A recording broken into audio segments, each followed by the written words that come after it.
Hi friends, welcome to Abees vlogs. നമുക്കിന്ന് അടിപൊളി ഒരു പച്ചടി ഉണ്ടാക്കിയാലോ? നല്ല സൂപ്പർ ടേസ്റ്റിലുള്ള ഒരു മധുര പച്ചടി, ഒരു പൈനാപ്പിൾ പച്ചടി. അതിനുവേണ്ടി ഞാനിവിടെ ഒരു പൈനാപ്പിൾ എടുത്തിട്ടുണ്ട്. ഇത് നല്ല പഴുത്ത പൈനാപ്പിളാണ്. മധുരപ്പച്ചടി ആയതുകൊണ്ട് നല്ല പഴുത്ത പൈനാപ്പിൾ തന്നെ വേണം എടുക്കാനായിട്ട്. ഇത് മുഴുവനും ഞാൻ എടുക്കുന്നില്ല, ഇതിൻ്റെ ഒരു പകുതി മാത്രമേ ഞാനിവിടെ എടുക്കുന്നുള്ളൂ.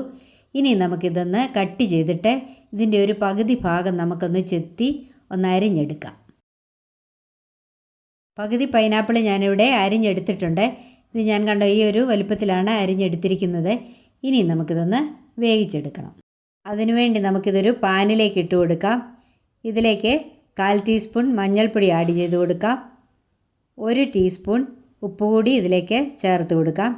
ഇനി ഇതിലേക്ക് 2 പച്ചമുളക് ഞാനിവിടെ പിളർന്നെടുത്തിട്ടുണ്ട്, അതുകൂടി ചേർത്ത് കൊടുക്കാം.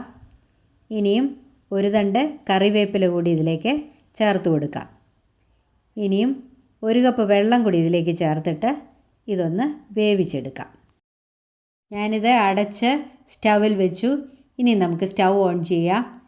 സ്റ്റൗ ഓൺ ചെയ്തിട്ട് ഹൈ ഫ്ലെയിമിലിട്ട് ഇതൊന്ന് തിളപ്പിച്ചെടുക്കാം. തിളച്ച് കഴിയുമ്പോൾ പിന്നെ മീഡിയം ഫ്ലെയിമിലേക്ക് മാറ്റണം, എങ്കിലേ ഇത് നന്നായിട്ട് വെന്ത് കിട്ടത്തുള്ളൂ. നമ്മുടെ പൈനാപ്പിൾ ഇവിടെ തിളച്ചിട്ടുണ്ട്. തിളച്ചപ്പോഴത്തേക്ക് ഞാനൊരു മീഡിയം ഫ്ലെയിമിലേക്ക് ആക്കിയിട്ടുണ്ടായിരുന്നു. ഇത് കണ്ടോ, ഏറെക്കുറെ പറ്റിയിട്ടുമുണ്ട്, ഒരുമാതിരി വെന്തു. ഇനിയും കുറച്ചുകൂടി ഒന്ന് വേകാനുണ്ട്, ഒരല്പം കൂടെ പറ്റുകയും ചെയ്യട്ടെ. ഒന്നുകൂടി നമുക്കൊന്ന് അടച്ചു വെക്കാം, എന്നിട്ട് ഒന്ന് വേവിച്ചെടുക്കാം. അപ്പോഴേക്കും നമുക്ക് ഇതിനുള്ള അരപ്പ് കൂടി തയ്യാറാക്കിയെടുക്കാം. അതിനുവേണ്ടി ഞാനിവിടെ ഒരു 1/4 കപ്പ് തേങ്ങ തിരുമ്മിയത് എടുത്തിട്ടുണ്ട്. ഇനി നമുക്കിത് ഒരു മിക്സിയുടെ ജാറിലിട്ടൊന്ന് അരച്ചെടുക്കാം. തേങ്ങ ഞാനിവിടെ അരച്ചെടുത്തു. ഇതിന് ഒരുപാട് വെള്ളം വേണ്ട, ജസ്റ്റ് അരയാൻ മാത്രമുള്ള വെള്ളം ചേർത്ത് കൊടുത്തേച്ചാൽ മതി. അല്ല എങ്കിൽ പച്ചടി അങ്ങ് ലൂസായി പോവും. നമ്മുടെ പൈനാപ്പിൾ പറ്റിയോന്നൊന്ന് നോക്കാം. ഇവിടെ വെള്ളമൊക്കെ പറ്റി റെഡി ആയിട്ടുണ്ട്. അതുപോലെ പൈനാപ്പിൾ വെന്തിട്ടുമുണ്ട്. ഈ സമയത്ത് അരച്ച് വെച്ചിരിക്കുന്ന തേങ്ങ കൂടി ഇതിലേക്ക് ചേർത്ത് കൊടുക്കാം. എന്നിട്ട് നന്നായിട്ടൊന്ന് ഇളക്കി കൊടുക്കാം. വെജിറ്റേറിയൻ സദ്യയിൽ ഒഴിച്ചുകൂടാൻ പറ്റാത്ത ഒരു ഐറ്റമാണ് മധുരപ്പച്ചടി എന്നുള്ളത്. പൈനാപ്പിൾ പച്ചടി എനിക്ക് ഏറെ ഇഷ്ടമുള്ളതാണ്. പൈനാപ്പിൾ പച്ചടി ടേസ്റ്റി മാത്രമല്ല, നല്ല ഹെൽത്തിയും കൂടാണ്. പൈനാപ്പിളിനകത്ത് ഫൈബറും പൊട്ടാസ്യവും ഒക്കെ ധാരാളം അടങ്ങിയിട്ടുണ്ട്. അത് കൊളസ്ട്രോൾ കുറയ്ക്കാനും അതുപോലെ തന്നെ ബ്ലഡ് പ്രഷർ കുറയ്ക്കാനും ഒക്കെ നല്ലതാണ്. ഹാർട്ടിൻ്റെ ഹെൽത്തിന് നല്ലതാണ്.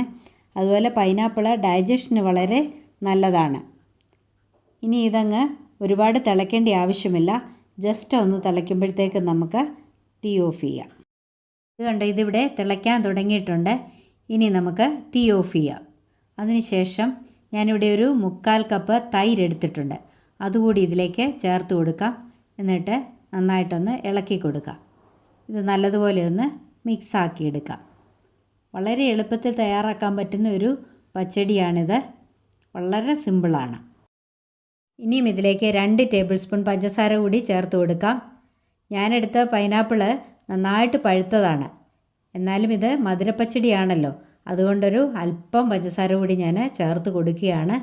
അതിന് അല്പം മധുരം പോരാന്ന് തോന്നി. ഇപ്പോൾ നമ്മുടെ പച്ചടി ഇവിടെ റെഡിയായി കഴിഞ്ഞു. ഇനി നമുക്കിതിലേക്ക് കടുക് കൂടെ താളിച്ച് ഒഴിച്ചു കൊടുക്കാം. കടുക് വറുത്തെടുക്കുന്നതിന് വേണ്ടി ഞാനിവിടെ ഒരു പാൻ അടുപ്പേ വെച്ചു. അത് ചൂടായി. അതിലേക്ക് നമുക്ക് വെളിച്ചെണ്ണ ഒഴിച്ചു കൊടുക്കാം. ഇതുപോലുള്ള നാടൻ വിഭവങ്ങൾക്ക് വെളിച്ചെണ്ണയാണ് ഏറ്റവും നല്ലത്. അതുകൊണ്ട് വെളിച്ചെണ്ണയിൽ തന്നെ കടുക് വറുക്കാനായിട്ട് ശ്രദ്ധിക്കണം. വെളിച്ചെണ്ണ ചൂടായിട്ടുണ്ട്.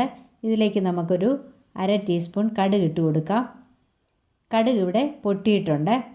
ഇനി ഇതിലേക്ക് ഞാനിവിടെ 2 കൊച്ചുള്ളി വട്ടത്തിൽ അരിഞ്ഞെടുത്തിട്ടുണ്ട്, അതുകൂടി ചേർത്ത് കൊടുക്കാം.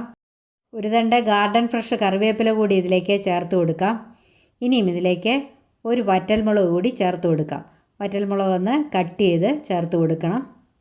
ഇനിയും ഇതൊന്ന് മൂക്കട്ടെ. ഈ ഉള്ളി ഒന്ന് ഗോൾഡൻ ബ്രൗൺ ആകുന്നത് വരെ ഇത് നമുക്കൊന്ന് മൂപ്പിച്ചെടുക്കാം. ഒന്ന് ഇളക്കി കൊടുക്കാം. ഉള്ളിയൊക്കെ ഇവിടെ മൂത്തു. കണ്ടോ, ഇത് നല്ല ഗോൾഡൻ ബ്രൗൺ ആയിട്ടുണ്ട്. ഇനി നമുക്ക് സ്റ്റൗ ഓഫ് ചെയ്യാം. എന്നിട്ടിതൊന്ന് വാങ്ങി വയ്ക്കാം. ഇതിൻ്റെ ചൂടൊരല്പം പോയിട്ട് നമുക്ക് പച്ചടിയിലേക്ക് ചേർത്ത് കൊടുക്കാം. ഇതിൻ്റെ ചൂടൊരു ലേശം പോയിട്ടുണ്ട്. ഇനി നമുക്കിത് പച്ചടിയിലേക്കൊന്ന് ഒഴിച്ചു കൊടുക്കാം. ഇനി ഇത് ഒന്ന് ഇളക്കി കൊടുക്കാം. ഇത്രയേ ഉള്ളൂ, നമ്മുടെ പച്ചടി ഇവിടെ റെഡി ആയി കഴിഞ്ഞു. ഇനി നമുക്കിതൊരു സെർവിങ് ബൗളിലേക്ക് മാറ്റാം. അപ്പോൾ നമ്മുടെ സൂപ്പർ ടേസ്റ്റിയും നല്ല ഹെൽത്തിയുമായിട്ടുള്ള പൈനാപ്പിൾ പച്ചടി ഇവിടെ റെഡി ആയിട്ടുണ്ട്. കണ്ടോ, ഇത് കാണുമ്പോൾ തന്നെ അറിയാം നല്ല ടേസ്റ്റി ആണെന്നുള്ളത്. ഇതുപോലെ എല്ലാവരും ഒന്ന് ട്രൈ ചെയ്ത് നോക്കണം. എന്നിട്ട് എൻ്റെ വീഡിയോ ഇഷ്ടപ്പെട്ടെങ്കിൽ ഒന്ന് ലൈക്ക് ചെയ്യണം, കമൻറ്റ് ചെയ്യണം, മറ്റുള്ളവർക്കൊക്കെ ഒന്ന് ഷെയർ ചെയ്ത് കൊടുക്കണം. സബ്സ്ക്രൈബ് ചെയ്യാതെ ആരെങ്കിലും ഉണ്ടെങ്കിൽ എന്നെ ഒന്ന് സബ്സ്ക്രൈബ് ചെയ്ത് സപ്പോർട്ട് ചെയ്യണേ. ഇതുവരെയും തന്ന എല്ലാ സപ്പോർട്ടിനും നന്ദി. തുടർന്നും എന്നെ സപ്പോർട്ട് ചെയ്യണം. അതുപോലെ മറക്കാതെ ആ ബെല്ലൈക്കൺ കൂടി ഒന്ന് എനാബിൾ ചെയ്യണം. എങ്കിലേ ഞാനിടുന്ന വീഡിയോസൊക്കെ നിങ്ങൾക്ക് നോട്ടിഫിക്കേഷനായി ലഭിക്കുകയുള്ളൂ. അപ്പോൾ ഇനി മറ്റൊരു നല്ല വീഡിയോയുമായി കാണും വരേക്കും bye bye, take care, thank you, love you all.